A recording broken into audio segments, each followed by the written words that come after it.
네, 오늘 네 꼭지로 이야기를 할 거고 그 중에 세 꼭지를 이 오전 시간에 말씀하겠습니다. 삶과 마음이, 몸이 무너진 사람들 이야기 먼저 시작할 거고요. 또 진단보다 메커니즘, 기전을 치료하는 기능 이야기에 대해서 말씀을 드릴 거고 그 기전을 결정하는 생활 습관, 또 삶의 루틴에 대해서 말씀을 드리도록 할 거예요. 왼쪽에 있는 그림은 저희 병원 들어오는 입구인데 딱 보시는 것처럼 잘 먹고 잘 자기, 잘 먹고 가로치고 잘 싸기가 포함됩니다. 생각보다 잘 먹고 잘 자기가 너무 쉽지 않은 지금 시대여서 이 두 가지가 저희가 심플하지만 가장 중요한 목표라고 할 수가 있겠습니다. 많은 환자들이 저희 진료실에 찾아오세요. 저희는 기능의학을 하는 병원이다 보니까 전국에서 해결되지 않은 문제들을 가지고 찾아오시는 일종의 저희는 4차 병원이라고 얘기를 하는데 정말 많은 사연들이 저희한테 오시고 그것들이 해결되지 않고 또는 진단되지도 않은 분들이 많이 오시는데 예를 들면은 10세, 10세, 10대 아이인데도 도파민과 또는 요즘 ADHD 약 너무 흔하게 처방되잖아요. 그리고 여기 있는 이 약들이 메디키넷, 트리티코, 큐로켈, 디아제팜, 알프라졸람 이런 약들이 다 정신과 약들이거든요. 그래서 정신과의 애들이 증상을 호소할 때마다 약이 하나씩 늘어요. 불안을 호소하면 불안증, 무기력을 호소하면 도파민, 우울증을 호소하면 우울. 그래서 보통 10개까지 먹는 아이들이 꽤 많이 오는데 먹어도 잘 모르고 여전히 해결되지 않는 문제. 뇌파를 찍어보니까 ADHD가 아니고 불안하고 심신이 지쳐있고 마음이 힘들 뿐만 아니라 몸이 힘들어 있는 그런 케이스여서 약을 줄이고 또 부신 기능을 강화시키면서 제가 치료했던 이런 아이들 10대의 약들을 너무 많이 먹고 있다는 것들을 제가 깜짝 놀라고 있고요. 20대 남성, 보통 저희 병원이 이제 제일 많이 오는 환자들이 장 환자인데 장 증상과 함께 매우 무기력한 삶을 살아요. 20대 그러면은 가장 인생에서 어떻게 보면은 체력적으로나 어떻게 보면은 마음적으로도 꿈도 많고 어떻게 보면 해보고 싶은 게 너무 많은 그런 20대임에도 불구하고 무기력한 20대들이 너무 많아요. 20대.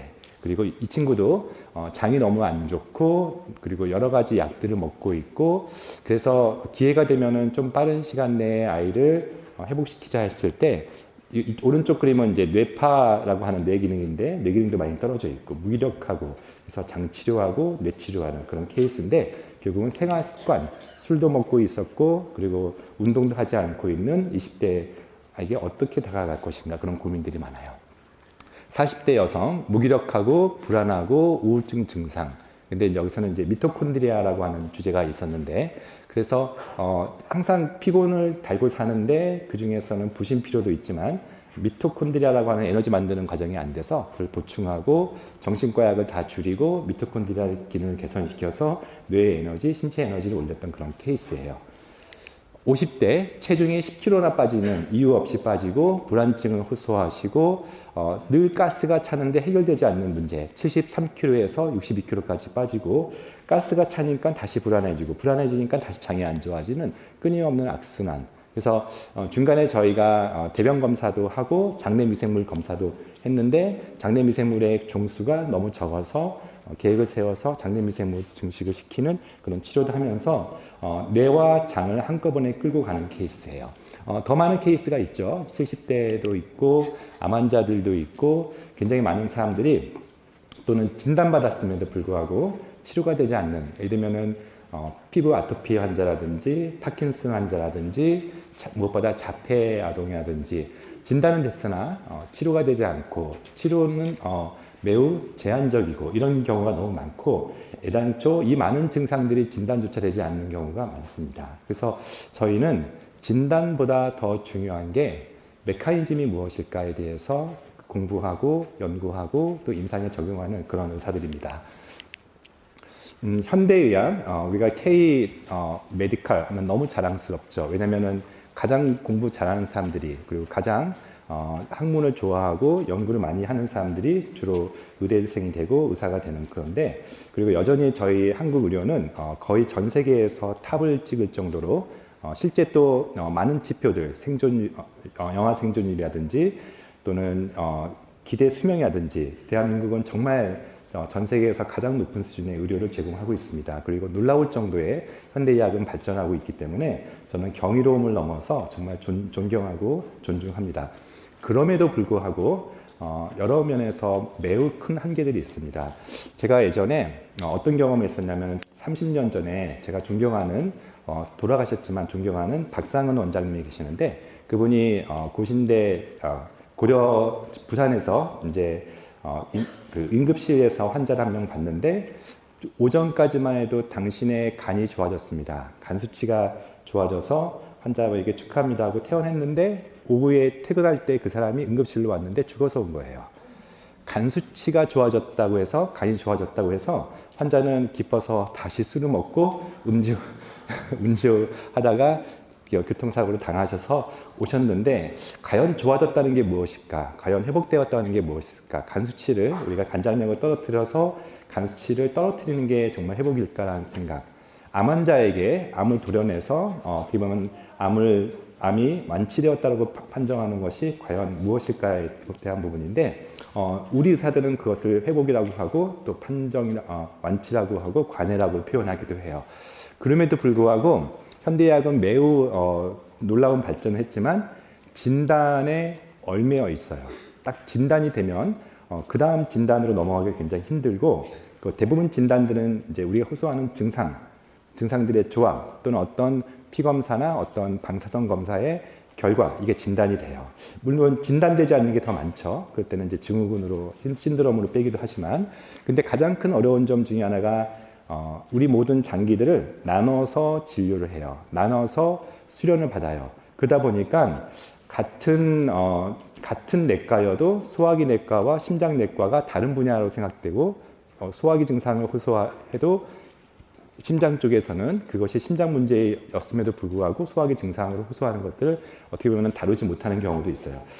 가까운 예로 제가 지난주에 봤던 환자인데 유방암을 진단받은 47세 여자 환자인데 유방암이죠. 47세면은 폐경 전이죠. 그래서 보통 폐경 이후에 복용하는 그 아로마타제 이니비터라고 하는 여성 호르몬을 완전히 셧다운 시키는 왜냐면 여성 호르몬 양성 유방암이니까 그래서 2년 전부터 약을 복용하고 있는데 당연히 이제 갱년기 증상 생기고 잠도 못 자는데 이분이 너무 힘든 통증 즉 돌아다니는 그런 근육통, 관절통을 심하게 호소하셔서 류마티스 내과를 다니는데 류마티스 내과에서는 전형적인 관절통이 아님에도 불구하고 피검사에서도 음성이 나왔음에도 불구하고 류마티스 내과로 왔기 때문에 류마티스 약을 2년 동안 계속 먹고 있는 환자인데 통증은 좋아지지 않아요.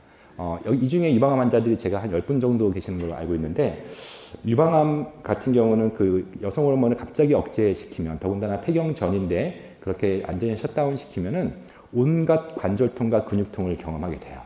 그래서 사실은 그거는 류마티스가 아니고 근데 조금이라도 류마티스 내과에서 이분이 여성 호르몬을 항호르몬제를 복용했다는 사실 또는 항호르몬제를 처방하고 있는 유방외과에서 그런 증상이 있다는 사실만 알았으면은 그 약을 대체할 수 있는 순환약으로 바꾸고 그렇게 고생하지 않았을 텐데 즉 장기가 분리돼서 과를 보다 보니까 이렇게 연결시키는 부분에 대해서 현대의학은 매우 한계가 있어요.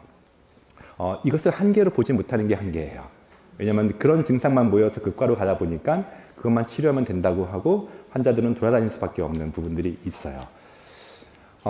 마인드, 바디, 스피릿의 통합에 대한 부분들은 정말 이거는 저희가 배우지를 못했어요. 의대생들 때도 이거는 그렇게까지 통합해서 배우는 게 없는데 여러분들 다 경험하시지만 제가 항상 스트레스가 뭐예요? 그러면 몸이 힘든 게 스트레스예요. 그것도 맞는 말이에요. 내가 몸이 너무 힘드니까 스트레스. 그게 스트레스인데 몸이 힘들어서 스트레스 받아서 몸이 또 힘든 경우도 있거든요. 서로 연결되기 때문에 이거는 이 악순환을 끊어주는 방식으로 치료하지 않으면 계속 어떤 한 증상만 호소하는 그 과에서 그것만 치료하다가 끝나는 경우도 많아요.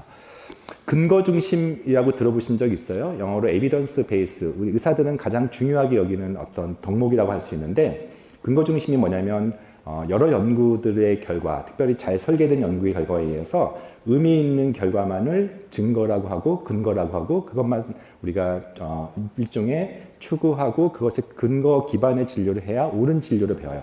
저도 보건학 석사를 했기 때문에 그런 통계 기반에 대해서는 너무 존중하고 근거 없는 치료가 아니라 근거 있는 치료에 대해서는 그러나 여기서 말하는 근거, 여기서 말하는 통계, 여기서 말하는 연구들은 임상 연구들은 대규모 임상에 대한 평균의 차이를 보이는 거예요. 그래서 평균에 대한 이야기를 하는 거예요. 마치 저기 보이는 그 그리스 신화에 나오는 침대처럼 근거라고 하는 것에 이 사람이 나한테 해당되는 근거에 어떤 범주에 들지 않으면, 예를 들면 어떤 약물이 효과가 있어야 된다고 근거가 있는데 약물이 효과가 없으면 의사가 당신이 이상한 거야 이렇게 얘기를 하죠. 당연히 이상하죠. 그거는 이제 평균이 아니라 저 끝에 있는 편차니까. 어떤 사람은 그 약제가 나한테 너무 부작용이 심한데 의사들은 그 부작용은 무시할 수 있는 거라고 하지만 나한테는 무시가 안 되는, 나는 한 개인이니까. 그래서 이런 근거 기반의 치료의 가장 큰 어려움은 표준이라고 하는 명목에서 마치 저 침대 사이즈보다 사람이 크면은 자르고 침대 사이즈보다 작으면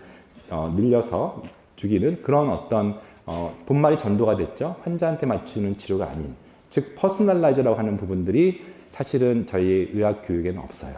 그래서 근거 기반, 매우 편하죠. 환자들이 증상을 호소하고 부작용 호소해도 그런 게 없어요. 이렇게 얘기할 가능성이 매우 높아요.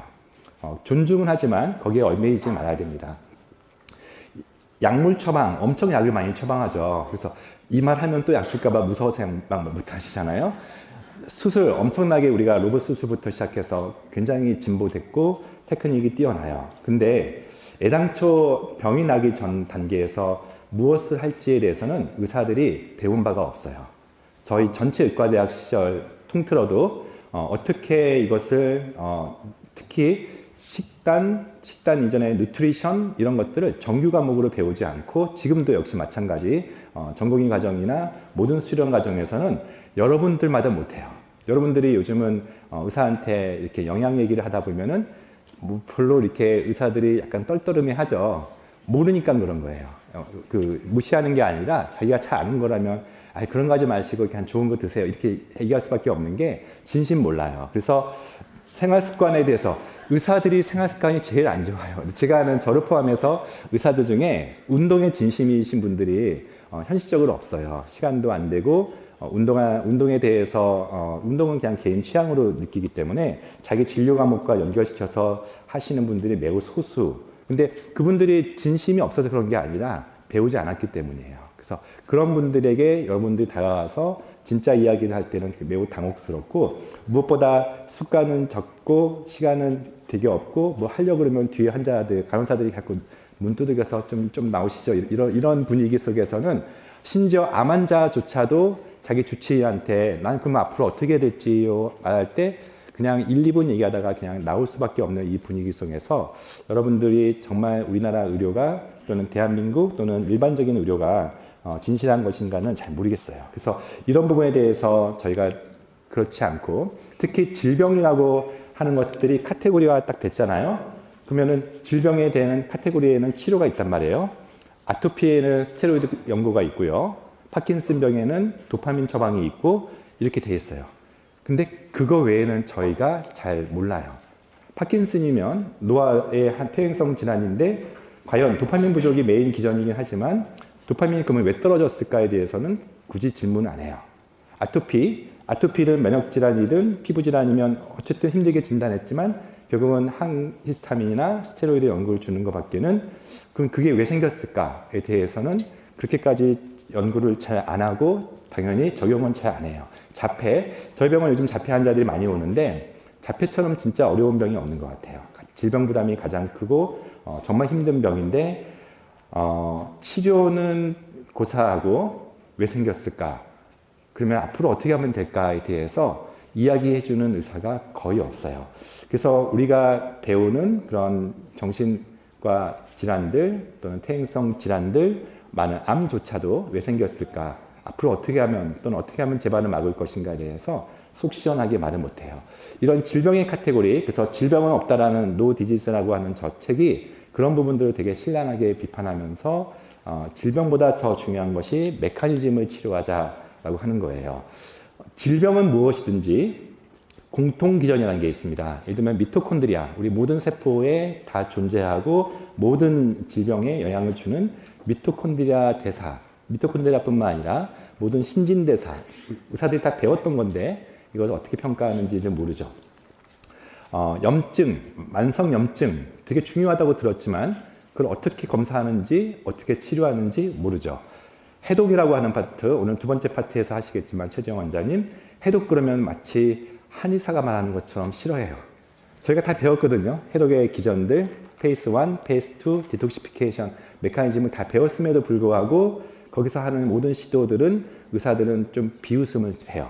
면역이라고 하는 부분도 그래요. 우리가 면역 그러면은 굉장히 이상하게 생각했던 분위기 속에서 그나마 면역 항암제가 나오면서 그것이 블록버스터처럼 전 세계에서 가장 많이 팔리고 영향력이 있는 약이 되면서 그때 이제 종양내과 의사들이 면역을 받아들이기 시작했지. 여전히 모든 과에서 면역 그러면은 굉장히 의아하거나 또는 이상하게 취급을 해요. 면역은 없다라고 하는 사람들도 많고요. 이처럼 자율신경, 여러분들이 갖고 있었던 많은 증상들이 심장이 나대는 것뿐만 아니라 소화가 안 되는 것부터 시작해서 설명 안 되는 내 장기에 내가 스스로 통제 못하는 그 자율신경과 관련된 증상들이 호소해도 자꾸 호소하면 검사에서 안 나오면 정신과 가세요 이래요. 신체화 증상 이렇게 얘기를 해요. 그러나 자율신경은 우리를 근간에 우리를 움직이는 신경이고 그것에 누구에게는 여러 가지 이유로 그것이 실조가 돼서 생기는 많은 증상들이 있다는 거예요. 자가면역도 현대에서 가장 어려워하는 병 중에 하나예요. 면역이 왜 과도해지지? 자기 스스로를 자가면역이라고 판단하고 그런 부분에 대해서 현대의학은 일부 또 스테로이드 밖에는 과연 없는 것인가에 대한 부분들을 저희는 좀 더 기전적으로 설명하고 특별히 장내미생물이라고 하는 마이크로바이옴이라고 하는 이거는 정말 의사들이 무시하기에는 너무나 많은 중요한 논문들 또 중요한 임상 연구들이 쏟아져 나오고 있지만 여전히 장내미생물을 어떻게 검사하지? 이런 부분들이 거의 99% 이상 의사들은 경험이 없고 실험 과정에서 지금 현장에서도 경험이 없기 때문에 이런 부분은 낯설어 하지만 근데 의사들은 그래요. 낯설어 하지만 장내미생물 정도는 이제는 무시는 못해요. 그러니까 의사들은 일단은 새로운 게 나오면 안 쳐다봐요. 근데 귀는 열어놔요. 들리니까. 그런 어떤 애매한 시점에 이제 현대의학이 지금 흘러가고 있다. 기능의학은요. 그래서 아직은 모든 의사들에게 주류는 아니에요. 그리고 여기 계신 분들은 익숙할지라도 주류는 아니에요. 그런 이유, 에비던스라고 하는 확고한 어떤 통계 기반의 진단 그리고 컨벤셔널 메소드 외에는 기능의학은 이상한 취급받긴 해요. 그러나 원리를 보면 너무나 당연한 겁니다. 4가지 R인데 나쁜 것을 제거한다. 거기에는 뭐가 있죠? 예를 들면 독소가 있죠. 환경 독소가 있을 수 있고 장내미생물 중에서 나쁜 염증을 일으키는 균들도 있을 수 있고 하다 보면 중금속도 꽤 많이 나오거든요. 안에서 그렇지. 그리고 그 중에는 내 마음을 힘들게 만드는 불안이라고 하는 것도 제거해야 되고 나쁜 것을 제거한다. 리무브. 좋은 것을 집어넣는다. 대표적으로 유산균 같은 것도 있을 수 있고요. 미네랄이나 영양소 같은 게 부족한 이유들이 많아져요. 그런 것이 보충해 주거나 특히 호르몬들이 떨어져 있으면 호르몬을 보충하는 것은 갱년기나 남성 갱년기나 할 거 없이 모든 사람들이 한 번씩은 경험해 볼 수 있는 치료예요. 그러나 더 중요한 것은 인체에는 스스로 회복할 수 있는 능력이라고 하죠. 뇌 같은 경우는 가소성이라고 하죠. 리페어 시스템, 장도 마찬가지예요. 우리가 장을 치료하는 의사지만 스스로 장이 회복될 수 있도록 도와주는 게 중요하고 질병이 어떤 구조적인 질병을 넘어가지 않는 이상은 다들 저 리페어 시스템을 좋게 만들어주는 것이 사실 가장 중요한 치료예요. 밸런스, 리밸런스. 결국은 오늘 이야기하는 삶의 루틴이 매우 중요하다는 것은 다시 얘기하겠습니다. 그래서 여러 가지 철학이 있는데 그 중에서 저는 딱 2가지만 뽑으라면은 통합적으로 봐야 된다. 몸에 대한 것은 연결되어 있다. 연결되어 있기 때문에 연결되어서 즉 피부질환을 호소해도 장을 들여다봐야 되고 뇌질환을 호소하여도 장을 들여다봐야 되고 또는 어떤 심장질환을 호소하면 자율신경을 들여다봐야 되고 이렇게 몸은 연결되어 있다는 것이 가장 중요하고 두 번째는 퍼스널 나라이즈 사람마다 다르다라는 것에 대해서 정말 달라요. 여러분들 좀 이제 CGM을 붙였을 텐데 정말 이제 일주일 뒤에 한번 경험 공유할 거거든요. 매일 공유할 수는 없어요. 저희 500명이 힘들어요, 그러면. 그래서 저희가 한번 잠깐 열어서 그 경험을 공유할 텐데 어떤 사람은 고구마에 올라가고 어떤 사람은 감자에 올라가고 어떤 사람은 쌀밥에 올라가지 않는 사람도 있고 어떤 사람은 그렇게 사람마다 반응이 다를 거예요. 혈당 측정만 보고. 그렇죠? 그리고 약물에 대한 반응들, 스타틴에 대한 반응도 누구는 아무 문제 없다고 하는데 누구는 정말 힘든 분도 있는 것처럼 그것은 여러 가지 이유가 있어요. 유전적인 요인 때문에 대사, 흡수 또는 작용, 세포의 작용 또는 장내미생물과의 어떤 인터액션 이런 것 때문에 사람마다 다르다는 것에 대해서 매우 존중받아야 돼요. 근데 사람마다 다르다는 것은 그럼 근거가 있어야 되죠. 그 근거는 여러분 몸속에서 나오는 데이터. 저는 데이터 힘을 믿기 때문에 데이터가 말해주면 저는 그거 가지고 설득을 하고 또 연결시키기도 합니다. 몇 가지 메커니즘 중에 한 3가지 정도만 배워가실게요. 여기서 말하려는 것은 뭐냐면은 부신 호르몬 들어본 적 있나요? 제가 부신 호르몬 그러면 사람들이 들어본 사람들이 별로 없어요. 의사들도 부신 그러면 몇몇 의사들은 다 알죠. 근데 모르는 의사들도 많아요. 부신 그러면은 뭔가 느낌에 신장 옆이니까 그것까지는 이제 이해하시는 분들이 있어요. 그러나 그렇게 하면 잘 모르는데 신장을 의학용어로 레날이라고 해요. 부를 AD라고 붙여서 읽으면 뭐죠?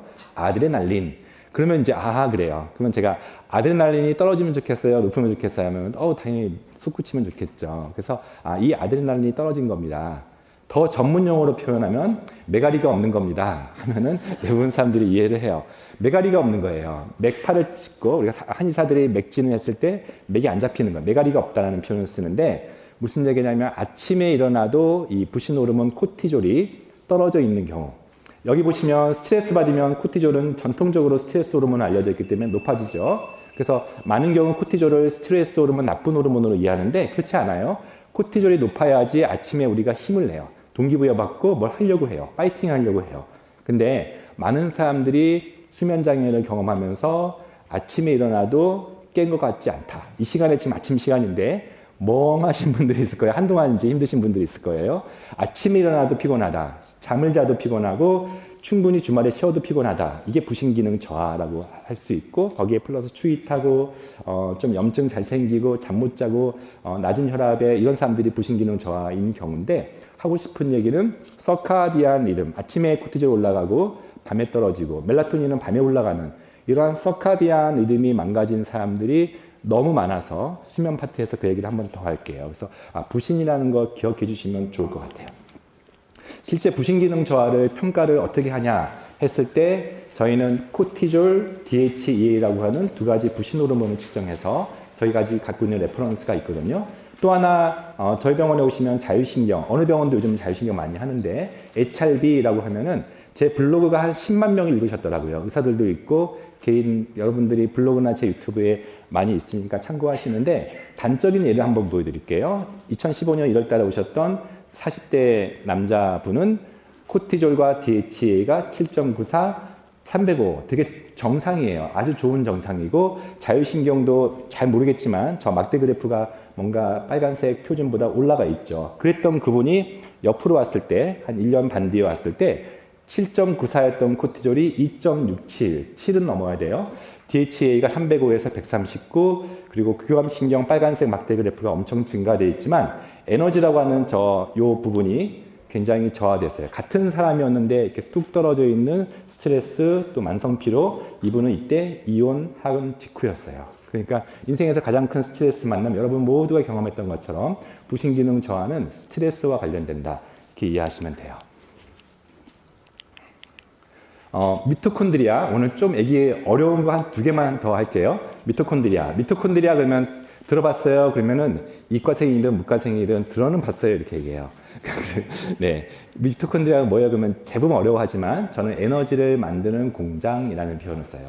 여러분 너무 복잡한 거 생화학 시간 때 우리는 배웠지만 저희도 이걸 못 외워요. 그러니까 대부분 의사들은 이거 검사를 있는지도 몰라요. 그래서 어쨌든 에너지를 만드는 공장, 그럼 역시 중요하겠죠. 이 에너지를 만드는 공장, 미토콘드리아는 가장 중요한 쓰임새는 첫 번째가 뇌, 두 번째는 몸 전체 에너지, 그리고 근육, 이런 데에 관련돼요. 그래서 나중에 우리 전영환 교수님이 운동에서 미토콘드리아 연결시켜 드릴 텐데, 운동을 많이 할수록 미토콘드리아, 굶을수록 미토콘드리아가 좋아진다. 이런 얘기 하실 건데, 어쨌든 대사기 때문에 이 효소를 돌리기 위해서 우리 몸에는 끊임없이 대사작용이 일어나는데 사람마다 이 대사가 잘 안 되는 부분들이 첫 번째는 노화, 두 번째는 유전적인 요인도 그 중에 하나 껴요. 세 번째는 대사를 도와주는 효소라 해서 조효소, 코엔자임 또는 코팩터, 비타민과 미네랄과 아미노산 같은의 결핍 때문에 이 대사가 사람마다 다르게 좋기도 하고 안 좋기도 해요. 그래서 그런 것을 검사하는 것을 수변 대사물 검사라고 해서 오른쪽에 저희는 보이는데 무슨 얘기냐면 정말 우리가 음식을 잘 먹고 있을까? 탄단지, 탄수화물과 단백질과 지방을 건강하게 먹고 있을까? 아미노산과 또 비타민과 미네랄처럼 도와주는 주요 요소를 매일 골고루 잘 먹을까? 생각보다요. 이거를 저희는 이제 이건 한번 지나가고 넘어갈게요. 카르니틴 부족이라든지 아르기닌 부족이라든지 코엔자임 Q10 부족이라든지 마그네슘 부족을 꽤 많이 찾고 사람마다 다르게 찾는데 그것을 다른 식단으로 표현하면 붉은 소고기 또는 해양 어류, 견과류와 씨앗류, 달걀 유제품, 콩류, 해조류를 정말 풍부하게 먹고 있을까? 음식을 통해서.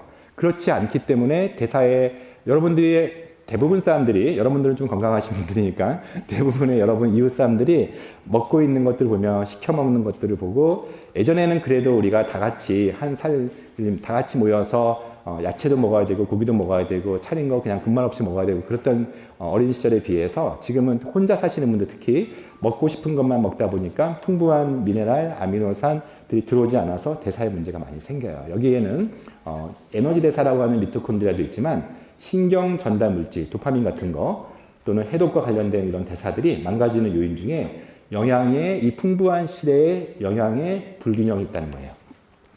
저희는 이제 대변을 굉장히 중요시 여기는 병원이다 보니까 환자한테 항상 똥 얘기를 많이 해요. 똥 얘기를 많이 하는데 이거 정도는 기억할게요. 그리고 여러분들이 받은 건강 수첩에 맨 마지막에도 부록에 브리스톨 스케일이라는 게 그림되어 있고 28일 동안 챌린지 하면서 매일 체크하셔야 될 게 여러분들의 똥을 체크하셔야 돼요.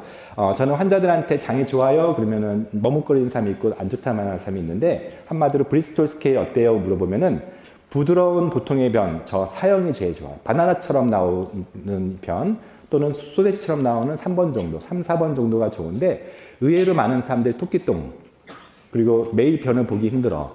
그리고 어떤 사람은 하루에 대여섯 번 보면서 물음변 그리고 1번과 6번은 왔다 갔다 이런 분들이 꽤 많아요. 변이 비록 3, 4번처럼 깨끗하게 나온다 할지라도 가스가 너무 차요. 이런 분들이 저는 열에 5명 정도 제 환자 중에 청소년 중에 열에 7명 정도는 대개는 변이 좋지 않아요. 이렇게 이제 모양만 가지고도 알 수 있고 저희는 장내미생물이라고 하는 마이크로바이옴 검사를 직접 하기 때문에 저는 전 국민들이 모두 한 번 정도는 장내미생물 검사를 해봤으면 좋겠다고 생각해요. 건강하든 질병이 있는 또는 장증상을 호소하든 안 하든 실제 이걸 보면 되게 많은 지표들이 있어요. 맨 왼쪽에 있는 오른쪽 위에 있는 그림은 제가 예전에 첫랩부터 이제 이거를 같이 만들 때 자문했었기 때문에 골프장을 표현해서 딱 골프를 올렸을 때 그린에 올리냐 아니면은 그린 밑에 있는 페어웨이에 올리냐 아니면 벙커에 빠졌냐 하면 딱 보면 벙커에 빠졌죠. 그래서 안 좋네 이렇게 얘기하고 중간에 저 빨간 박스 안에 들어있으면 막대 그래프 보면은 점수가 있어요. 반평균 점수가 59점이고 우등생 평균이 80점인데 당신의 점수는 21점. 그러면 이렇게 이해를 해요. 나 정말 장 안 좋구나. 그래서 이제 장이 안 좋은데 장이 그러면 뭐가 안 좋으냐 했을 때 어떤 사람은 장내미생물의 다양성이라는 게 사실 되게 중요한 개념이에요. 장내미생물이 다양해서 다양한 먹거리가 중요한데 남들은 180 정도인데 자기는 71종밖에 안 돼. 이게 사실 더 문제예요. 나쁜 균이 많은 것보다. 그리고 나쁜 균 중에서도 어떤 균주가 있는지 이런 다양한 지표 그리고 여기 다음 페이지에는 나한테는 어떤 유익균이 부족한지 장내미생물의 아틀라스를 보여주기 때문에 장치료에는 저희가 나쁜 균을 재균해 주는 게 원칙이기 때문에 나쁜 균들을 재균하는 방식으로 치료하지만 다양성 확보를 위해서 또는 장벽을 확보하기 위해서 다양한 치료를 해요. 그래서 5R 그래서 나쁜 균을 재균해주고 여기는 항생제를 쓰기도 합니다.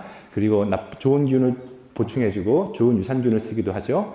장점막을 회복시킨다 해서 좋은 글루타민과 아연 같은 것들을 보충해주기도 해서 장이 정말 안 좋으신 분 더 나아가서 새는장증 그래서 피부질환으로 또는 여러 가지 면역질환으로 나타나시는 분들은 장점막의 진심으로 저희가 치료를 해요. 그래서 제가 장을 치료할 때 종종 마치 전쟁이 길어지고 있는 상황에서 우크라이나 전처럼 이렇게 답보적인 전쟁 상태에서 저희가 나서가지고 예를 들면 미군이나 어떤 유럽이 무기를 제공해 주거나 방어권을 제공해 줘서 잠시 전쟁을 이기는 듯해 보여요.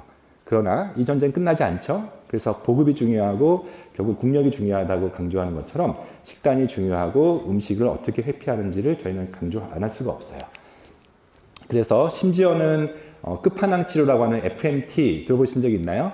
건강한 사람 대변, 마이크로바이옴, 피칼, 분변이고, 마이크로바이옴을 즉 건강한 삶에서 대변에서 얻은 그런 미생물 총을 트랜스플란테이션, 이식한다. 서플리먼트가 아니에요. 이식이에요. 왜냐면 보통 서플리먼트 유산균은 100억 개 정도가 맥스인데 여기는 100조 개를 줘요. 우리 몸속에는 30조 개의 장내 미생물이 공생하는데 그것보다 압도적으로 많은 것을 100조 개를 주는데 누구의 것을 주느냐?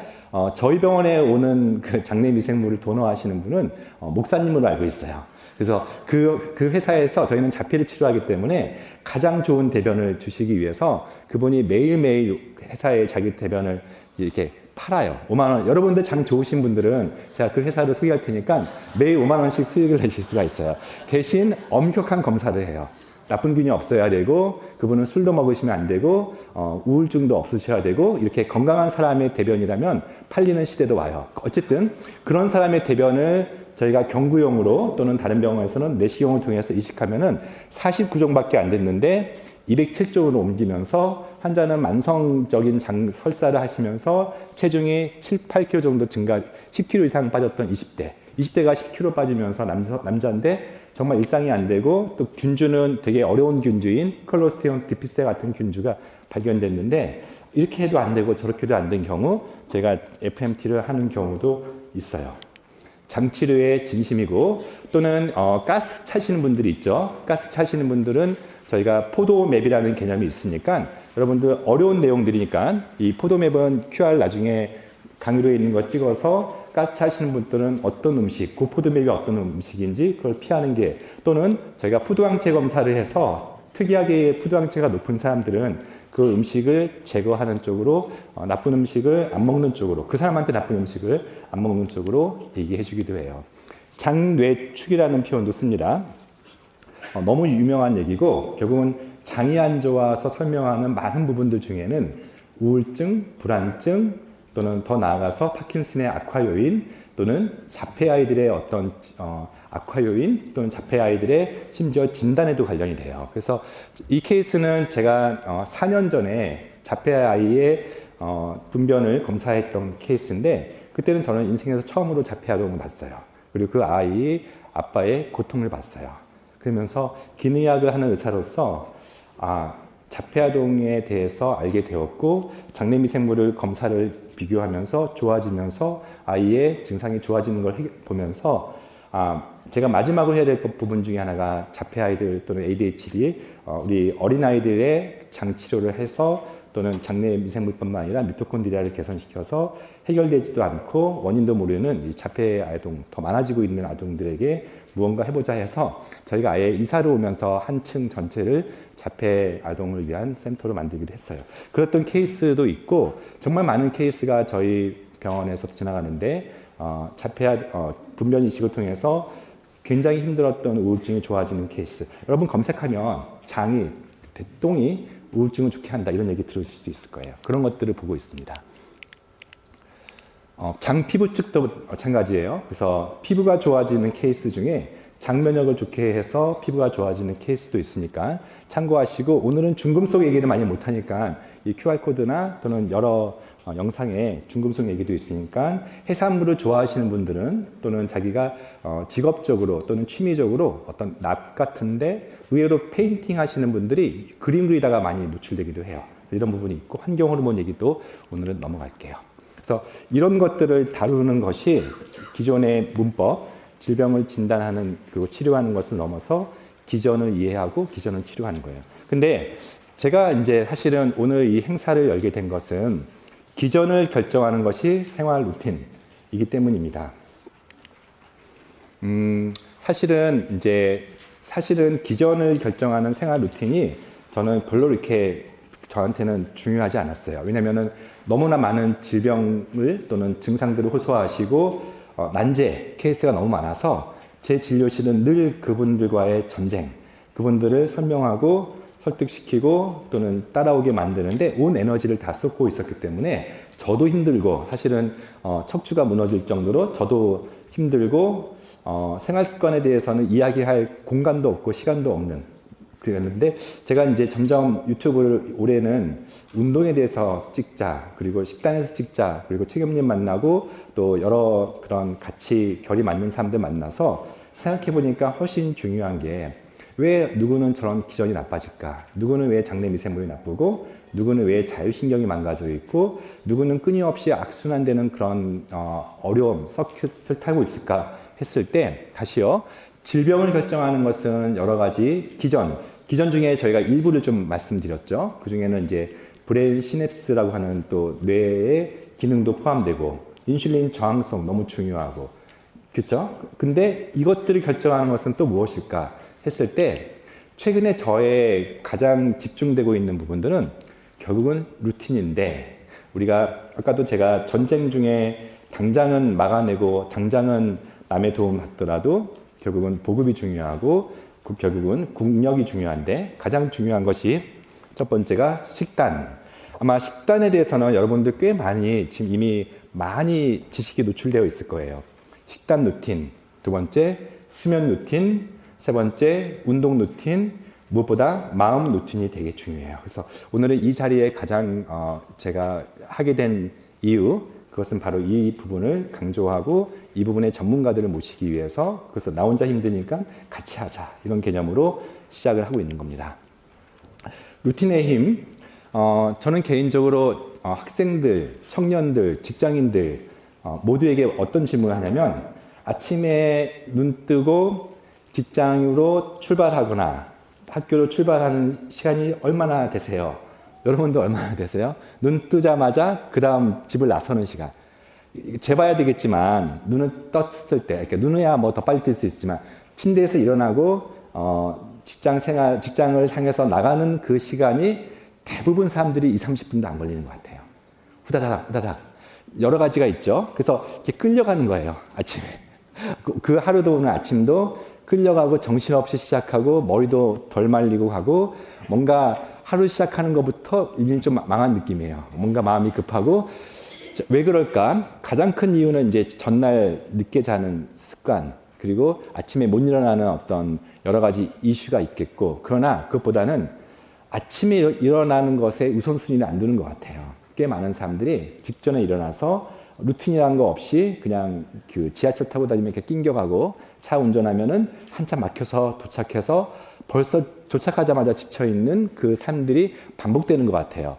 아침 루틴이라는 게 과연 있을까, 있나 이런 부분들을 저는 점검을 들으셔서 하는데 다 못하죠. 그래서 이런 시간에 한번 여러분들은 오늘 아침에 여기 오시려면 또 여기 8시까지 오시려면 멀리서 오신 분도 있으니 정신없었을 거예요.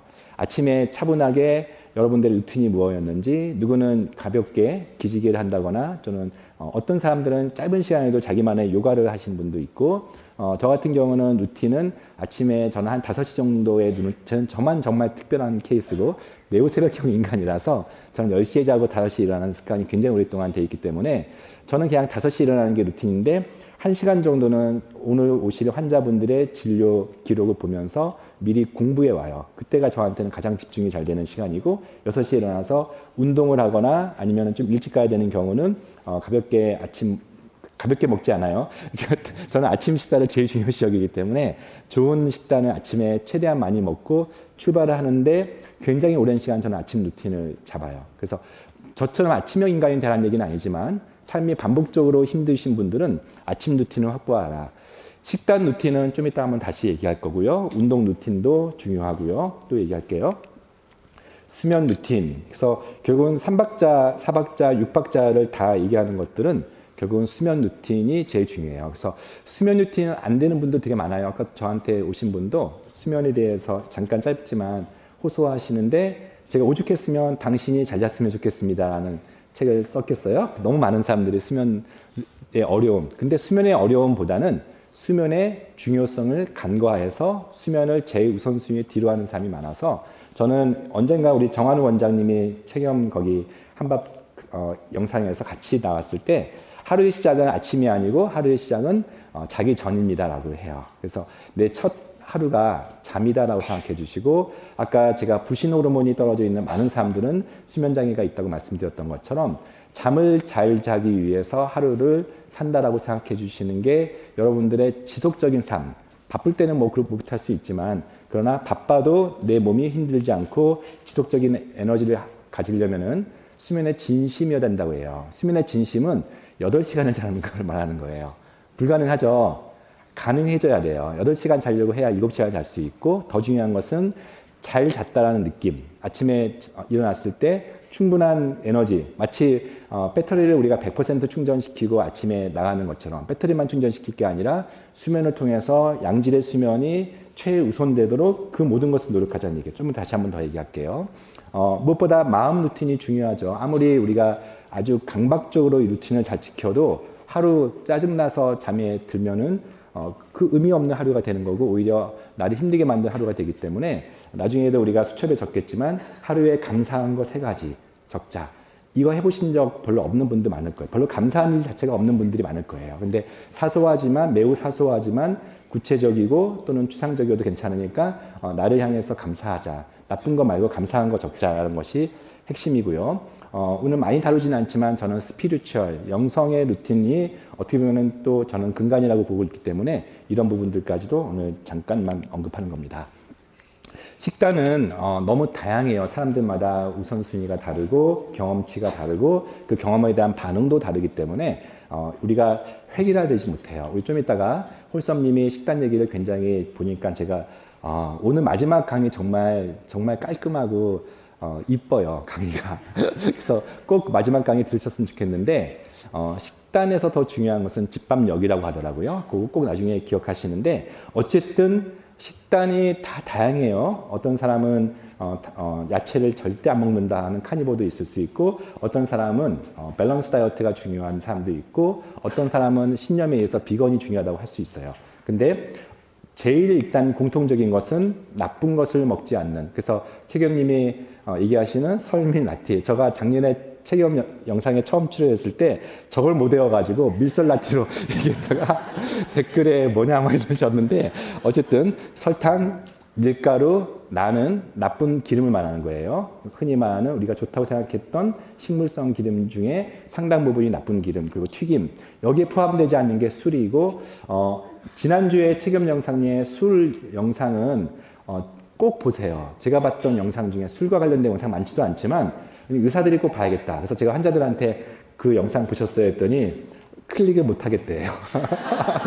주말에 술 먹을 게 너무 많아서 클릭해보세요. 이거는 술 먹지 말라는 얘기가 아니라 더 좋은 얘기가 많습니다. 해서 저는 술은 말할 것도 없이 제가 작년에 콘서트 김주환 교수님 콘서트 갔더니 술에 대해서는 말도 안 하시더라고요. 그래서 누가 질문하니까 술은 간장처럼 먹어야 된다는 거예요.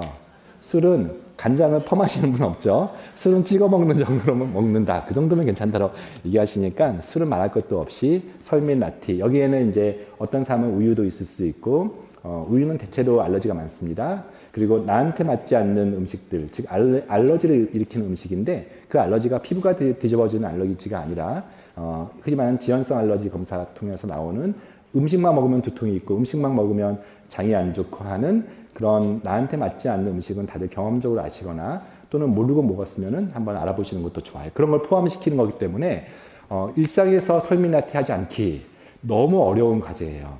근데 저는 개인적으로 제가 80kg까지 가면서 너무 몸이 무거운 거예요. 저는 지금은 이제 72kg인데 80kg 갈 때 딱 하나 해보자. 저는 이거 잘 모를 때였어요. 밀가루 안 먹게 한번 해보자. 그래서 제가 라면을 너무 좋아했고 의사들 되게 라면 좋아해요. 그리고 보상하잖아요. 자기가 너무 고생한 나를 위해서 라면을 먹는 것을 되게 즐거워했던데 1년 동안 안 먹으니까 한 7kg가 빠지더라고요. 진짜로. 밀가루만 안 먹기. 근데 정말 쉽지가 않았어요. 다 밀가루니까. 근데 이제는 제가 경험했으니까 제 환자들한테 특히 청소년들한테 밀가루 안 먹게 하면 그냥 너무 놀라셔서 그래도 노력하자. 밀가루 안 먹기에 대한 경험들을 저는 너무 많이 했고 설민 라티 이 얘기는 너무 많이 들으셨으니까 넘어갈게요. 근데 제 영상에서도 카니보의 얘기도 올렸고 또 좀 이따가 이제 얘기하시는 야채 스무디 얘기도 해요. 갑자기 오셔서 그 야채 스무디 먹고 저 장이 안 좋아졌는데 말하신 분도 있고 너무 좋아졌는데 말씀하신 분도 있고 카니보 했더니 너무 힘들어요 이런 분도 있어요. 사람마다 다를 수 있는데 저 같은 경우는 이제 맞춤 영양을 하는 의사다 보니까 여기 있는 거 잘 안 보이시겠지만 일단 그 사람의 이 어떤 진단 또는 증상 또는 이 다이어트를 하려고 하는 목적에 따라 다르다고 생각해요. 이 특별한 다이어트들은 목적에 따라서 그리고 저는 중간에 장내 미생물이라든지 소변 대사물 통해서 아미노산 부족이 있다든지 대개는 비건들은요 아미노산 부족이 굉장히 많아요. 그래서 미토콘드리아 기능이 굉장히 떨어지고요. 그 사람이 콜레스테롤이 높은 것이 단순히 내가 건강한 식단을 추구하는 과정 속에서 좋은 지방을 많이 먹어서 그런 건지 그렇다 그러면 이렇게 놀랄 일은 아니거든요. 중성지방과 또는 혈당이 안정적이면 이제 그런 것들을 포함해서 근데 그분이 나이가 되게 많아. 그리고 이미 동맥경화증이 꽤 진행이 돼 있어. 그러고 있으면 계속 그 저탄고지를 또 주장하면 안 되겠죠. 그래서 결론은 사람마다 누구는 지중해, 누구는 항염 식단을 하셔야 되고 누구는 저탄고지, 일부 자폐아동이나 특히 뇌전증 아이들은 키토제닉 다이어트를 고수해야 될 필요도 있어요. 염증을 최소화시키기 위해서 일부 피부가 너무 안 좋고 알러지가 계속 있고 장이 너무 안 좋고 정말 설명 안 되는 자가 면역으로 고생한 분들은 why not 카니보 한번 해봐라. 해봐서 맞으면 그게 더 약보다 더 낫지 않겠냐 해보고 갭스 다이어트는 저희가 가장 어떻게 보면 근간으로 추구하는 그런 식단이고 누구한테는 고단백이 제일 중요하죠. 고지방이 아니라 고단백이 중요하고 누구는 좀 굶는 게 필요하겠죠. 패스팅 미미킹 다이어트라든지 간헐적 단식 이런 것들을 사람마다 다르다는 것들을 전제로 하고 더 중요한 것은 앞세 슬라이드처럼 나쁜 음식 안 먹기가 훨씬 보편적이고 중요하다. 수면에 진심이어야 된다. 이 부분에 대해서는 정말 하고 싶은 얘기가 많지만 여기 QR도 있고 하니까 참고하시고 수면제를 끊고 싶어 하시는 분도 있고요. 또는 잠이 안 오시는데 수면제 말고 다른 것들 통해서 자고 싶은 분들이 너무 많아요. 그래서 이 부분들은 제가 오늘 메인 주제가 아니기 때문에 수면 루틴 여기서는 정말 수면이 중요하다는 것만 강조할게요. 우리나라가 전 세계에서 1등을 참 많이 하는 나라잖아요. 안 좋은 것도 1등 많이 하잖아요. 그중에 자살률과 수면 짧은 시간으로 또 전 세계에서 1등이에요. 그만큼 대한민국은 수면에 진심이지 않고 야간이 너무 밝고 심지어 집안도 너무 밝고 이런 또 너무 미디어가 내 눈 앞에까지 끝날까지 있기 때문에 수면에 아직은 증상이 없더라도 저는 일찍 자는 습관 이게 참 문제예요. 이게 엄마들 육아하면서 이제 내 시간이 저는 왜 밤에만 있겠냐는 거죠. 아침에 새벽에 일어나서 밤에 선한 게 별로 없어요. 이제 내 시간 하면은 치킨 시켜야 되고요. 이제 내 시간 하면은 늦게까지 못 자는 많은 미디어에 노출되기 때문에 이미 4시간에 푹 주무시고 저는 일찍 일어나서서 그 선순환을 탔으면 좋겠다고 하는데 많은 사람들이 지치니까 먹는 걸로 위로하고 그런 보상체계를 먹는 걸로 하다 보니까 수면까지 망가지는 그래서 그런 어떤 문제점들을 오늘 많은 다룰 것 같아요. 우리 편도체를 안정화시키는 거에 대해서는 너무 우리 김주환 교수님 저는 그래서 제 환자들 어린아이들부터 청년들 김주환 교수님 아세요? 마치 도로 아세요? 좀 말한 것처럼 물어보면은 두 반응이에요. 너무 눈이 막 선해지면서 어떻게 원장님들 아세요? 이 반응이 있고 정말 그냥 멀뚱멀뚱 누구세요? 이런 분이 있어요. 그럼 제가 누구시요? 하면은 약 처방 잠깐 멈추고 유튜브 틀어드려요. 저희는 또 TMS 하면 1시간 동안 이렇게 가만히 있어야 되거든요. 그럼 그 앞에 저희 영상 틀어놓고 계속 김주환 교수님 영상만 틀어요. 계속. 아이들한테도 너 이거 어려우면은 유퀴즈에 나오신 거 먼저 봐라. 그래서 저는 제 처방이 김주환 교수님 영상이고, 제 처방이 홀썸님 영상이고, 제 처방이 최겸님 영상이라든지, 이런 어떤 건강한 영상들, 물론 건강하지 않은 영상들이 더 많아요. 먹방부터 시작해가지고 도파민을 자극시키는 영상들이 많은데 요 그림은 이 3샷은 정말 우연히 제가 김주환 교수님을 안 지 얼마 안 됐고 최겸님은 거의 처음 보는 그날에 저희 병원 모셨다가 점심을 같이 먹다가 셋이 너무 합이 잘 맞은 거예요.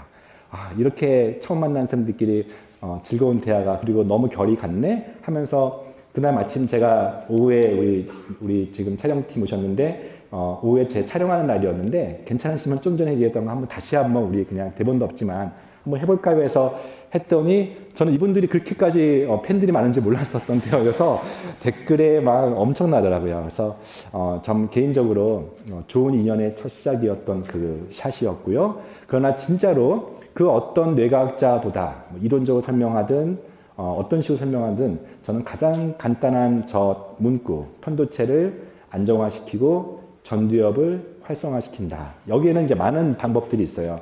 자기 수용, 명상, 저희 같은 경우 아예 전두엽을 활성화시키는 자기장 치료도 있고 운동도 너무 좋고 이런 부분들을 여러분들이 뇌가 매우 중요하다는 것들을 좀 인식하고 뇌는 심지어 장에도 연결되기 때문에 뇌는 다른 장기 영역이 되기 때문에 또는 다른 장기 다시 뇌 그래서 이 연결되어 있다는 지점의 핵심이 뇌라는 것들을 기억해 주시면 돼요.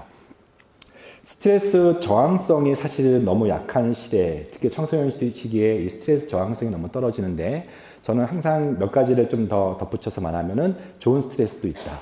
시험이라는 게 그렇다. 시험이 처음에는 싫지만 그게 나를 공부하게 만들고 인생 시험도 나를 극복하려는 과정 속에서 더 많은 깨달음을 주니까 이것도 항상 강조하고요. 스트레스의 분산과 축소는 뭐냐면 우리에게 모두는 코로나는 어떤 바이러스였습니까?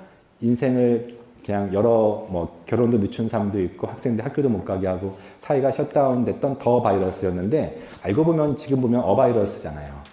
우리에게 있는 그 스트레스, 우리에게 그 스트레스가 지나가지 않으면 절대 우리 인생을 행복하게 갖지 않은 그 관계에서 스트레스든 어떤 상황 스트레스든 재산 문제와 관련된 스트레스는 다 지나가는 스트레스거든요. 그래서 이 하나의 스트레스에만 몰두되어 있다 보면 이미 지는 거기 때문에 저는 하나 스트레스가 무너져도 내 가족은 살아있고 하나 스트레스가 무너져도 나의 어떤 삶의 영역은 나는 더 가꿀 수 있는 그래서 스트레스를 분산화해서 하나가 무너져도 다른 것이 그리고 돌이켜보면 그게 큰 스트레스도 아니었는데 내가 그걸 호랑이처럼 괴물처럼 알고 보면 고양이였는데 그렇게 과도하게 해서 무서워하는 순간 진다고 얘기하니까 분산과 축소 그럴 수가 하지 말고 그럴 수도 교감신경 우세한테 늘 얘기하는 겁니다.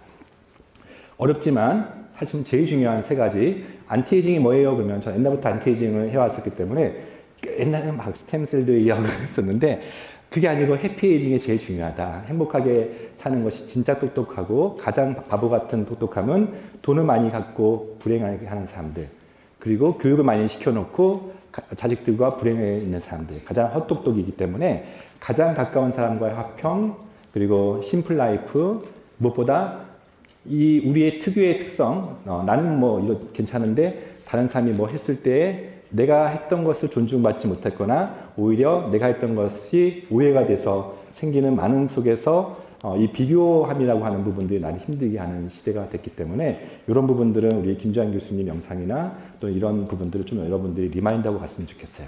저는 운동하지 않았던 사람이에요. 한 2년 전만 해도 그냥 체력도 괜찮았고 바쁜데 식단까지는 할 수 있어. 근데 운동까지 하기에는 운동 그러면 저의 이미지는 PT예요. PT. 그냥 몇 번 가봤었는데 막 운동을 하고 막 PT 선생님은 되게 열정적인데 나는 힘들어가지고 언제 끝나나 1시간이 언제 가나 하고서 그 다음부터 또 안 가게 되더라고요. 저의 운동의 그 이미지는 PT였어요. 근데 제가 언제부턴가 이제 김주환 교수님의 존투 운동 하라고 해서 가봤더니 심박수는 뛰더라도 통화는 할 수 있는 정도, 그 정도는 할 수 있겠다 해서 저희 근처에 있는 저희 병원 근처나 또는 집 근처에 있는 공원들을 뛰었어요. 30분씩. 너무 좋더라고요. 30분 정도 뛸만 하더라고요. 처음에는 힘들었는데 한 3km 뛰니까 몇 가지가 좋았어요. 그래서 그런 부분들을 저희가 뇌가 좋아진다는 얘기를 양한희 원장님과 같이 새벽에 그 노들섬에서 이때 PD가 최경님이셨어요. 이렇게 뒤로 뛰면서 그리고 저는 이제 척추가 무너지는 경험을 하면서 온갖 치료를 받았는데 지금은 굉장히 괜찮거든요. 1년 사이에 정우주 원장님 통해서 제가 근육을 활성화시키고 근육은 강화시키는 게 아니라 활성화시키고 근막이라는 것을 안정화시키는 그래서 저는 일주일에 지금 스트레칭 관련된 요가나 필라테스나 이런 스트레칭 그런 마사지를 일주일에 한 3회 정도 하고 지금은 일주일에 한 4회 정도를 뛰기 하다가 지금은 추워서 못 뛰어가지고 크로스핏까지 지금 시작하고 있는 중이에요. 운동이 너무 좋더라고요. 그래서 이 모든 거 수면, 불안, 미토콘드리아, 항노화 이런 관점에서 운동이 너무 중요한데 요거는 점심 먹고 우리 전용환 교수님이 제대로 준비하셨으니까 여러분들이 기대하셔도 괜찮을 것 같아요. 마지막 한 10분 정도 질병 극복을 넘어서 항노화로 저는 항노화 쪽으로 박사과정을 했고 노화과학 박사과정을 했고 유전체 의학을 꽤 오랫동안 또 미국에서도 또 돌아와서도 유전체 회사에도 있었고 그래서 좀 더 이런 좀 더 근본적인 항노화에 대해서 저는 경험이 좀 많아요. 몇 가지, 오늘 좀 어렵지만 한 두 가지 텔로미어 이야기, 그 다음에 두 번째 후성 유전학 이야기. 후성 유전학은 저한테 잠깐 들으시는 게 좋은 게 두 번째 강의가 주로 그 얘기가 한 3분의 1 정도가 되거든요. 그래서 조금 어렵지만 제가 살짝 먼저 설명해 드릴게요. 그래서 그 부분 잠깐 할게요. 텔로미어는 들어보셨을 거예요. 그리고 텔로미어를 검사도 하시는 분도 요즘 많아요. 텔로미어는 굉장히 탄탄하게 노화랑 관련된 가장 대표적인 연구가 된 그런 물질이에요. 염색체, 우리가 보통 저렇게 생긴 게 염색체거든요. 염색체는 DNA 안에 들어있고 23쌍이 있고 저 안에 굉장히 많은 염기, 그리고 저 염기로 구성된 유전자가 한 23,000개가 있는데 어쨌든 염색체 끝에 보면은 약간 색깔 다른 부분이 있죠. 그것이 이제 그 끝단을 텔로는 끝이란 뜻이고 미어는 염색체란 뜻이거든요. 끝에 있는 염색체란 뜻이기 때문에 가운데를 센트로미어라고 하죠. 텔로미어는 6개의 염기가 반복되는 그런 구간이에요. 그래서 누구나 다 저기에 근데 그 6개의 염기 ATHCG라고 하는 그 염기는 의미를 잘 몰라요. 특별히 단백질을 전사하지 않고 그냥 무한 반복되어 있어요. 근데 그 반복되는 게 해마다 짧아져요. 그래서 그거는 PCR로 측정할 수 있기 때문에 텔로미어 길이가 쉽게 되는데 해마다 짧아지는데 가속화시키는 게 저런 거예요. 운동하지 않는 습관, 음주, 스트레스, 무엇보다 질병 이런 것들이 가속화시키고 담배 이런 것들이 그러니까 안 좋은 생활 습관이 텔로미어를 짧게 하면 무슨 의미가 있을까? 텔로미어의 그 마지막 그 단의 기능은 옛날에는 기능을 잘 몰랐는데 그것이 산화 스트레스를 견뎌내는 항산화 기능이라고 최근에 많이 알려져 있고 실제 그러면 텔로미어는 나이가 들면 다 짧아지는 건데 굉장히 통계적으로 짧아지는 건데 그 누구는 긴 삶이 있거든요. 그게 바로 여기 있는 항노화 식단, 항염증 식단이 텔로미어를 짧아지는 것을 늦춘다. 그리고 유산소 운동, 명상 스트레스, 나쁜 습관은 더 짧게 만든다는 논문들이 탄탄하게 나왔어요. 그러면은 여러분들이 이제 한 달 28일 챌린지 할 텐데 이 사이에 텔로미어가 짧아질까 길어질 수 있을까? 이것은 유전자에서 변하지 않는 것인가? 그렇지 않아요. 제가 예전에 차옴이라는 곳에서 안티에이징 센터장 할 때 저한테 오셨던 21명을 저희가 체중을 뺐어요. 체중을 상담을 하고 운동을 시키고 시기를 좋게 만들어서 실제 한 1.2kg 평균적으로 2개월 만에 8주 만에 뺐어요. 보시면은 하얀색이 전 텔로미어 길이고 까만색이 8주 후에 텔로미어 길이 다 증가됐죠. 딱 한 사람, 높았던 사람, 저기 중간에 있는 13번만 조금 높았던 사람이 좀 떨어진 건데 여전히 길죠. 그래서 통계적으로 텔로미어는 이 짧은 8주 사이에 좋아진 거예요. 길어진 거예요. 이게 왜 어떻게 가능하냐면 텔로미어를 잴 때는 백혈구에서 염색체를 재는 거거든요. 백혈구는 골수에서 2주마다 계속 바뀌어요. 그러니까 건강한 생활 습관을 하면 골수에서 새로운 백혈구가 나와서 면역과 함께 텔로미어를 길게 한다. 그래서 과학적으로 텔로미어가 길어지고 저희 데이터인데 나빴다가 좋아지면서 저도 텔로미어가 길어지는 것들을 봐요. 또 두 번째 이야기, 후성 유전학 이야기. 어렵죠. 근데 이거는 이제 저도 예전에 그 최경림 영상에서 이 어려운 얘기가 먹힐까 했는데 너무 많은 사람들이 봐주셔가지고 제가 그 아주 쇼티지로 좀 말씀을 드리고 그리고 자연스럽게 이 이후의 강의 우리 닥터 라이블리 최지영 원장님이 이 얘기를 한번 더 할 거기 때문에 제가 한번 인트로 좀 해드릴게요. 유전자의 차이, 우리가 보통 서양 사람과 한국 사람들은 키가 작아 그러잖아요. 그리고 저쪽 노르웨이나 이쪽 사람들은 키가 크잖아요. 그 차이는 유전적인 차이예요. 제네틱 디퍼런스. 근데 같은 한국인데 저 안쓰럽게 생긴 북한 사람과 우리 같은 이 유전자인데 키 차이는 누가 봐도 몇 가지 알 수 있죠? 어렸을 때부터 못 먹었고 지금도 못 먹고 있고 그런 부분들이 키 차이를 나타나요. 그러니까 키 차이만 놓고 보더라도 단순히 유전자 하나만 가지고 결정되는 건 아니고 그러면은 그것이 환경이라고 하는 것들을 여러분 아실 텐데 근데 유전학 하는 이유는 그 유전자 그 짧아진 환경이 나빠서 이렇게 생긴 것이 거기서 끝나지 않고 그 다음 세대까지 간다 해서 유전이라는 표현을 써요. 그리고 실제 유전자 발현, 유전자 스위치 키는 것을 환경이 결정한다 해서 유전자에 붙어 있다 해서 에피제네틱스, 후성 유전학이라는 표현을 써요. 그래서 거기에 대표적인 게 2부 시간에 들으실 DNA 메틸화라고 하는 거고 DNA 메틸화의 가장 중요한 게 엽산을 포함해서 스무디 나올 겁니다. 잘 들으셔야 돼요. 이 원리가 나오는 거예요. 그래서 이런 것들 참고하셔서 보시고 몇 가지 제가 예시를 들어드릴게요. 벌 이야기 할게요. 여러분들이 보시는 벌, 꿀벌, 물려보기도 하고 꽃을, 화분을 따서 벌집으로 가져가는 꿀벌은 수컷일까요? 암컷일까요? 아니면 둘 다 있을까요? 꿀벌은, 일만 하는 꿀벌은 암컷이에요. 피메일이에요. 그리고 여왕벌도 피메일이죠. 그럼 수컷은 뭐 하냐? 수컷은 우리가 거의 보기 힘들어요. 여왕벌과 교미하기 위해서 벌집 안에만 있어요. 그러면 태어났을 때 그런 차이가 있느냐? 저기 보시는 게 화분이라고 해서, 태어났을 때 유충이라고 해서, 유충은 다 똑같이 태어났는데, 한 유충만 골라서 집중적으로 로얄젤리를 먹이는 장면이에요. 유모벌이. 그러면 똑같은 나머지 그 유충들은 일반적인 폴렌, 화분을 먹고 자라고, 한 애만 골라서 로얄젤리 먹으면 걔가 여왕벌이 되는 거예요. 여왕벌은요, 다시, 그냥 일벌, 암컷벌은 불임이에요. 아예 그냥 그 교미를 안 해요. 그리고 사는 시간이 몇 주밖에 못 살아요. 여왕벌은 일생에 200만 개의 알을 낳고 그리고 사는 시간도 1년 내지 3년이 돼요. 똑같은 유전자, 똑같은 유충으로 태어났는데 누구는 어떤 음식을 먹어서 여왕벌이 되고 그렇지 않은 난소가 아예 없어요. 이 일반 벌들은. 여러분들이 로얄젤리 먹는다고 해서 여왕 되는 건 아니고요.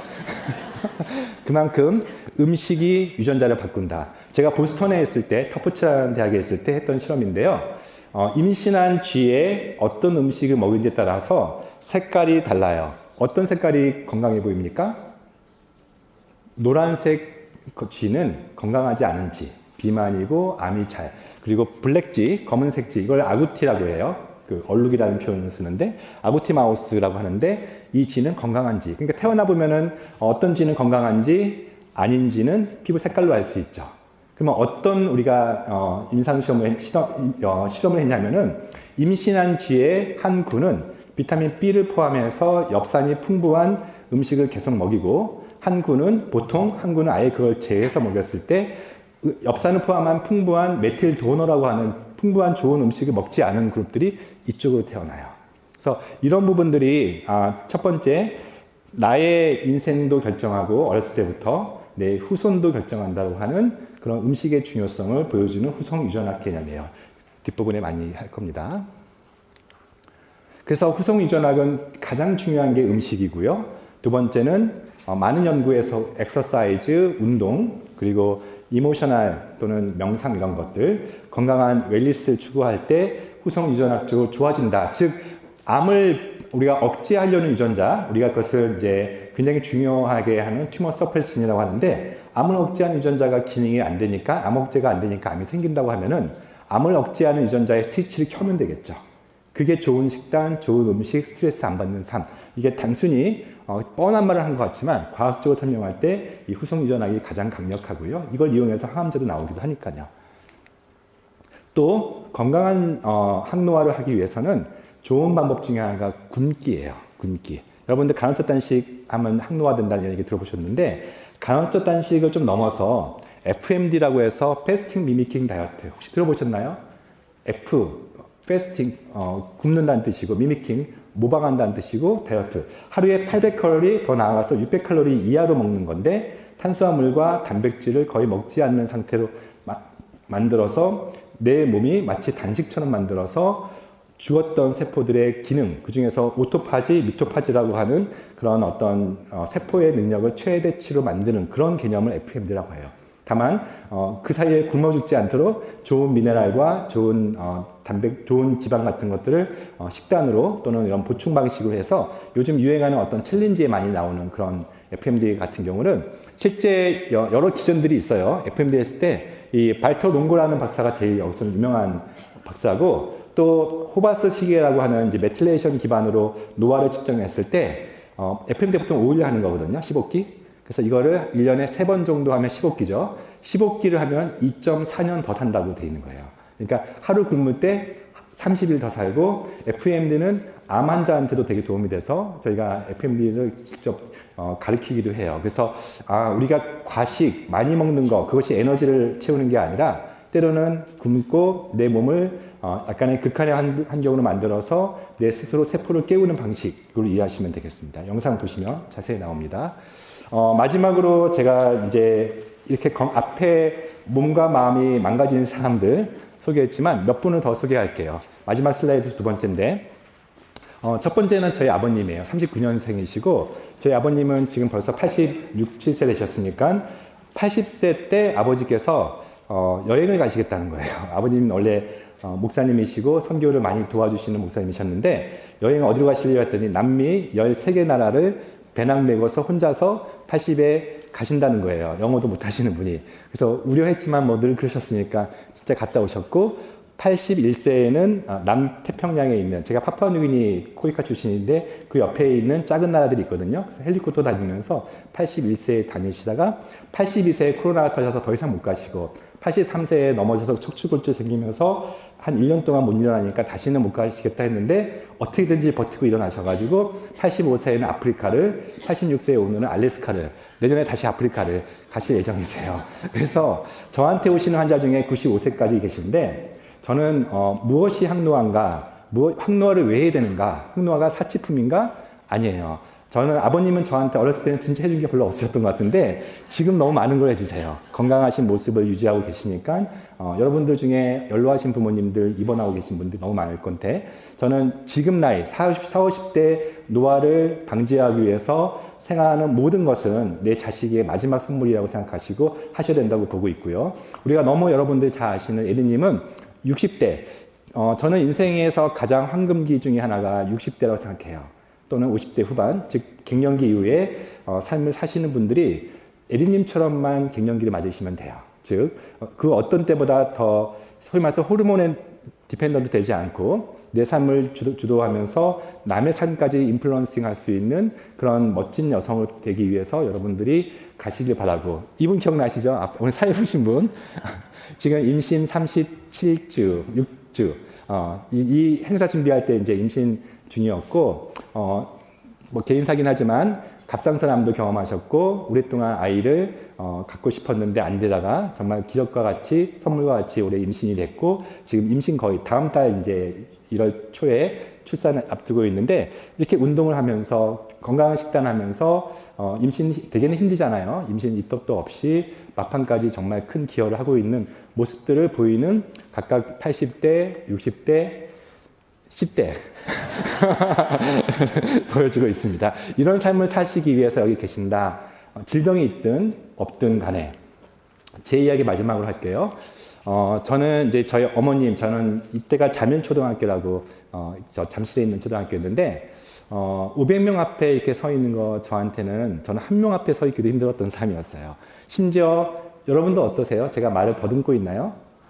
매우 말을 더듬어서, 그래서 어렸을 때 정말 말 더듬 때문에 아버지가 저를 목사로 키우고 싶어 했지만 말을 더듬어서 못하겠다 해서 공부만 하겠다 해가지고 의사가 된 그랬던 사람일 정도로 저는 말도 못하고 쳐다보지도 못하고 실제 더듬이 너무 심했던 사람이어서, 저는 곳곳 종종 방송을 하거나 사람들 앞에 서거나 아니면 진료실에서 한 사람 앞에 섰을 때 제가 누군가를 쳐다보고 누군가에서 내가 불안해하지 않고 누군가한테 편안하게 얘기할 수 있는 이런 것만 해도 저는 개인적으로 은혜라고 생각을 해요.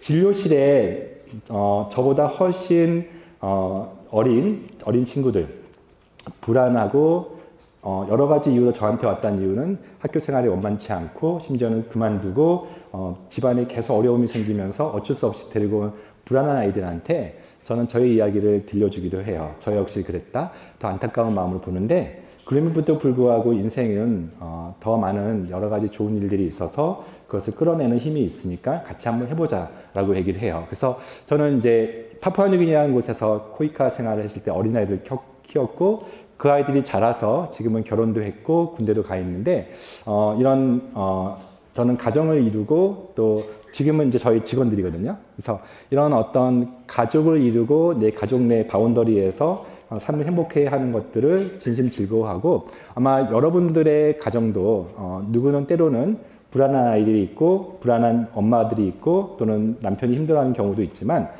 가족의 경험은 넓어요. 아마 여기 계신 분들이 저는 이제는 하나의 넓은 의미의 같은 결을 추구하고 같은 웰리스를 추구하는 그런 가족이 되기를 바라고 저의 어떤 불안의 경험이 오히려 저는 스토리가 되어서 남을 도와주는 그런 삶에 좀 더 민감한 것처럼 여러분 자녀들이나 또는 여러분들이 혹시 지금 아프신 사람들이 있으면은 그것이 스토리가 되어서 극복해서 나도 살리고 내 가족도 살리고 누군가를 더 살리는 그런 멋진 삶을 살기를 바라면서 이 강의를 마칠게요. 더 공부하신다면 책들이 쭉 있어요. 많이 팔린 책은 없지만 열심히 썼습니다. 그래서 참고하셔서 이 내용들을 보시고 마지막 책은 최근에 우리 애성본부장님과 같이 번역했던 책이고 갱년기에 대한 책이니까 인생의 제2의 화약연화에 대한 부분입니다.